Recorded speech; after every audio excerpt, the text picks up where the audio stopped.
Hello, everyone, and welcome back to Law and Candor. I'm Paige, and I'm here with Bill Mariano. Whether it's unrelenting work schedules and expectations or just the ripple effect of the pandemic, mental health crises continue to be an issue across industries and across the globe, really. People are demanding change, especially in our industry. It's such an important issue, and every time we talk about this, we get great feedback from the community at large, just about how important this is, and we want to continue to advance the conversation. We're lucky enough to have Amy Sellars, Senior Counsel and Head of Legal Operations at CBRE, as our guest today. Before we dive into the conversation, though, we must first discuss Sightings of Radical Brilliance, the part of the show where we bring you the latest news of noteworthy innovation and acts of sheer genius. So let's take a look at an article off of law.com that Trudy Knockles wrote. Pressure for Progress, Fortune 500 sees a surge in diverse female GCs. First, Fortune 500 companies hired 59 GCs last year. 29 of those were women and 20 were ethnically diverse. In 2021, the number of female GCs rose by 13 and the number of ethnically diverse GCs rose by 12. I think that's huge progress. I'm really excited about this. Bill, what do you think? Look, I think this is always, the progress here is always, it's always important. And I think what you're finding is when I read the stat, I was surprised. Not surprised that there were so many women, but surprised I hadn't heard it before. And, in this case, we're talking about almost 50% of the GCs that were hired last year were women. I think that's a huge improvement. I think it's something that is, anytime you can add diversity to a level like a general counsel of a Fortune 500 company, you're going to see that trickle down effect throughout the legal departments, and you can see women's influence on how companies are run. And I think that's always going to be good for every company that does that. And Bill, I think that's exactly why we need to keep talking about it. I think it really needs to be celebrated so it can continue to inspire those folks that are at the lower levels of an organization, because, that's what continues to drive them and inspire them to continue to make this change. So great progress. I think that's true, right? So it's funny, like when you think about that, when maybe as recently as when you were growing up, how many female GCs were there when you just, when you decided to get into the legal field? How many GCs could you look up to? But, by the time, maybe my granddaughters are maybe it's not that big a deal anymore. Maybe they have so many role models in that GC role that it's not that big a deal. And so that kind of progress is huge, not only for those individual companies, but as you sort of referred to, for the example it sets for future generations. That's awesome. Okay. We're basically going to run the world. Great progress. Super excited about it. Now let's move on to our conversation with Amy Sellars. I think you guys are going to really like this one.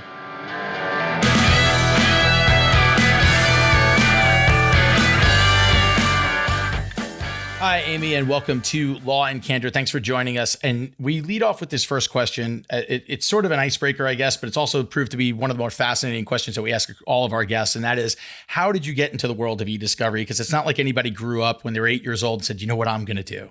E-discovery, mom and dad, that's what I'm going to do. So how did you find yourself here? Totally by accident, like most people. I didn't know it was a thing, right? So I graduated college. I went into not-for-profit arts. Was going to, be an artist, a performer, then moved on to teaching, right? And then from teaching, which, had massive dissatisfaction with the American education system, went to work for an ed tech startup. Really interesting. Enjoyed it and hated it. And was working with Title I federal contract. And was doing all this work in databases and in understanding what we had to do for the federal government and how this was working. Decided, still broken, and that I would go to law school and I would fix everything. And while I was at law school, I took a pretrial litigation class with a couple of magistrate judges from the local federal court. Learned all about discovery. And all of a sudden, my love of narrative and data, right, just came together. And I have not left since. I love it. Well, Amy, on this podcast, we talk a lot about innovation and disruption in our industry.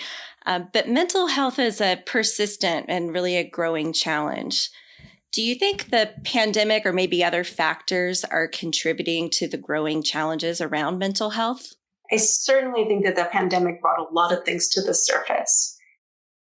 I suspect that we were headed that way. I think for some people, the pandemic was actually a blessing. And for some, it really accelerated a trip to burnout and to isolation. It's interesting. So, like, in every industry, sort of dealing with mental health issues these days. To your point, I think that the pandemic has sort of brought it to a head. Anything you find, in your work, anything you found that is unique challenges presented within e-discovery and maybe more generally within legal? You mean by the pandemic and by that? Sure. Yeah, I do. I think that electronic discovery litigation, especially complex litigation, is a team sport. So you cannot handle one of those by yourself. There's no one person who can be that hero and handle the entire litigation start to finish. If you have a high volume of data, you're going to have a lot of folks who are looking for solutions to serial problems, right? I mean, we don't, it's not until it's over that it's over. And until then, there's going to be a lot of choices, right? Some of which might be the right choice, some of which might be wrong. You get a set of both. Those choices have impacts, et cetera. When you're not able to participate with your team physically, when you're not able to make that turn and feel that support, I think it is much harder. I know there's a lot of people who've worked remotely for a long time, and that's great. But if you were an e-discovery team that got busted up by pandemic, I think it made it a lot harder. I also saw a lot of redundancy of work where because you're not right there and you're not in it together and communicating, you step over each other or you do things that somebody else is already doing. Yeah, that's interesting, right? No matter how good the collaborative platform you're working in, absolutely could see that happening if you're not in the same office and not in a face-to-face. Yeah, that makes a lot of sense. Well, I think a first step is obviously talking about this, right? And destigmatizing the mental health issues just generally. Are we making progress there, Amy? Are we getting better at that? I hope that we are. I saw the pandemic as an opportunity for that. And that was good that people acknowledged this would be very difficult for some folks and they tried to find ways. But I think that focus was more on, we have this very unusual situation in the world and we're concerned that everybody is able to adapt to it and able to remain healthy through it. What I don't think the focus was on lawyers, the legal profession, and particularly situations in which you have high stress, fast moving people working on pressure things. I don't think we were like, hey, that's something we should have been focused on all along. We were more looking at the ways in which everybody got affected by the pandemic and this railroad of potentially a lot of issues around how we price things, how we resource things in e-discovery, how we value people who work in e-discovery. Those aren't still necessarily being addressed. It's interesting. So, one thing we like to do in the pod is to not only discuss the issue, but also discuss the remedies. All right. So some of the things that some of our listeners can put in place. So, we've heard a lot about how to, personally manage stress and, there's some structural issues at play there. What are some of the strategies or approaches that you've seen to help improve work-life balance and how work is allocated? The first is to insist that when you're participating in a project, that project be well planned. And that people give the normal sort of, miscellaneous measure of space for things to go wrong. That people allow for the time for quality work. I see a lot of pressure in e-discovery, especially for quality work. What is it? The old expression: you can have faster, better, or cheaper, but you can have two, but not three, right? Two, but not three. Yeah. And nobody is willing to give up third. And that's a problem. Frankly, the faster should go. That's the easy one to let go of. But there's still a lack of understanding and appreciation of the amount of work that goes into a major e-discovery project. It takes a huge amount of detail work. It takes a lot of time just to process data. It takes a lot of time to QC data. It takes a lot of time to get through mountains and mountains of data in a defensible way where you can be assured of quality. But the people who have never done that, who have only contracted for it, they do not know this. They have not done it themselves. And I'm sorry to say that I think many of them do not value it precisely because they have not been through it.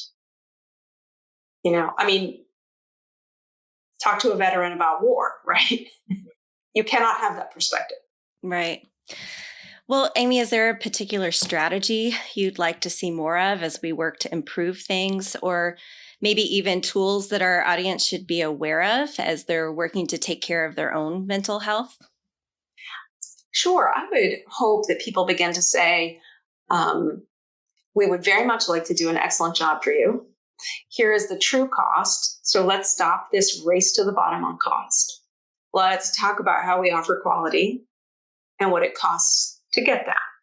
That's one thing. And so just really trying to advocate for that work being done well. On the personal side, I think people need to be clear about boundaries, as you said, right? And they need to also be clear about value. Don't ever question your value. Know what it is and be able to articulate it. Lots of companies have employee assistance programs. I think those are great. I have used them. I know others who have used them. I think the people who are standing up and saying, I see a therapist, I see a psychiatrist, I see a psychologist, and it helps destigmatize everything, right? We should acknowledge it. I think you all know that I'm part of this Mind Budget Connection group that has done this survey of people in eDiscovery trying to look for these trends in mental health, because we saw a lot of really very difficult things happen over the past couple of years. Many of the questions in the survey that we did were from a burnout scale survey. And in our responses, we're seeing this enormous number of people who are at or over and way down on the burnout scale. So there's a few people over here who aren't burnt out, but there's a large portion of us who are paying attention to this, who are really on the downside of that hill. It's funny, in all of the literature, people do not recognize burnout in themselves. They recognize it in others, but they do not recognize it in themselves. Well, we're in that society, right? It's just keep working. This is what work is. This is what life is. You live in this country. This is capitalism. This is what it is. You have to work hard to get ahead. We're especially in the legal industry where you're billing per hour. How do you show success if you're not billing 2,800 hours a year, 3,000 hours a year, 3,200 hours a year? Last time you saw your kid, he was 4 feet tall. Now he's 6'5". And those are the people that get ahead. So that it makes sense, especially in our industry, right? There's no such thing as work smarter, not harder. There's no such thing as the 4-hour work week in the legal industry. Well, that's because we haven't forced it. Right. We haven't said we're not going to value 3,200 hours a year. We're going to value people who are efficient and create quality in less time rather than more time. Right. Right. That has to be a mindset change. Yeah, it's interesting. So let's talk about different things that organizations can put in place. Let's say Paige and I are very lucky. Work at Lighthouse. Lighthouse is super cognizant of these things. They are, very big on culture here. There are a million resources for us, but there are plenty of organizations, and I don't want to shame them because listen, if they're listening to this and they want to put something in place, God bless them, Godspeed. So where can they start? In putting different programs in place to sort of help their employees cope and start advocating for some level of change around mental health. Surveys are great, and there's this happiness survey project that's really good. In fact, if your company isn't asking you regularly for feedback on how you're doing and what you're doing, you might offer it anyway. But you can also do your own inventory. I thought that was really interesting. One of the recommendations was that you set some criteria that you look at yourself once a week or once a month that tell you how you're doing. If you answer those questions honestly, you can also seek feedback from others, right, about how they perceive your health at this moment. And it's funny because I did this with my 26-year-old, and I apparently am not coming across as mentally stable as I believe that I am. Right? So perspective is valuable. So I would say to companies, one, look at the finances. I know that's a terrible thing to say, but money doesn't necessarily bring you happiness, but it can ease a lot of stress. I look at, what lawyers who are litigating major projects are getting.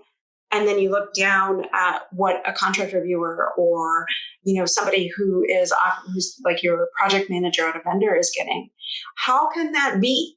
Right? It's kind of like those CEOs where they're making $200 million a year, and then the folks who are actually on the ground, right? So let's take a look at the difference between that and figure out where the value is. We send a message to people. This work is not valued, not relatively. You may come back to me and say, oh my gosh, that hourly rate is terrific. Think about that. But it's relative to something else in the same situation. And if you are creating a situation where people don't get to go home and eat dinner with their kids and can't get to the dry cleaners and can't get to the bank and can't get to the grocery store, then you have actually cost them. There is cost there to that money that they're earning. That's great. Well, Amy, what can we do you think, to contribute to the conversation as, individuals? What can we do here to help improve mental health for everyone in our industry? One, destigmatize people who are struggling at all. And it can be, I think people sort of have this lawyers, oh, yeah, lots of pity, right? First world problems. Mental health is not about how much money you make, what your status is, where you live, right? It's all inside here, and it can have so many different things affecting it. Let's be open and accepting of people who are struggling. Let's be helpful to them. Let's talk about our own, right? To the extent that we can empathize and be vulnerable. That's terrific.